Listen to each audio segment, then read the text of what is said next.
மாணவர்களை பத்தி சொல்லணும்னா, நான் ஒரு 4 மாசத்துக்கு முன்னாடி பாரதியார் யூனிவர்சிட்டியில கோயம்புத்தூர்ல 196 கல்லூரி மாணவர்கள் கலந்து கொண்ட ஒரு பேச்சு போட்டி நடந்தது.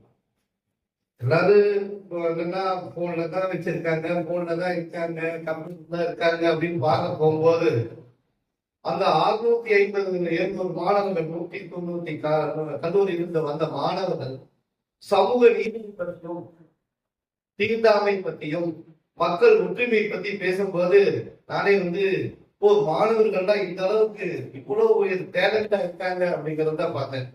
அதே மாதிரி நீங்களும் இருப்பீங்க. ஏன்னா அண்ணன் வேலாயுதன் சொன்ன மாதிரி நம்மளுடைய கவிதைகள் நாம் என்ன செய்யறோமோ அது நம்மளுடைய தனிப்பட்டதாக இருக்கும், தனிப்பட்ட கருத்தாகத்தான் போகணும். அப்பதான் நம்ம வெல்ல முடியும். அண்ணன் வேலாயுதன் சொன்னாங்க.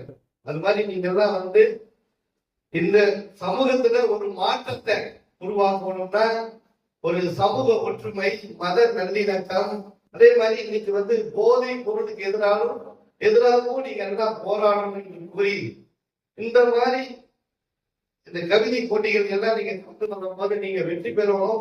உயர்ந்த இடத்துக்கு உங்களுடைய கவிதைகள் இன்னைக்கு நாடே பேசப்படக்கூடிய கவிதைகளா இந்த மாதிரி எல்லாம் நீங்க எழுதணும்னு கூறி எனக்கு இந்த வாய்ப்பளித்த கலை இலக்கிய பெருமன்றத்திற்கும் இந்துஸ்தான் கல்லூரிக்கும் நன்றி கூறி விடைபெறுகிறேன். நன்றி, வணக்கம்.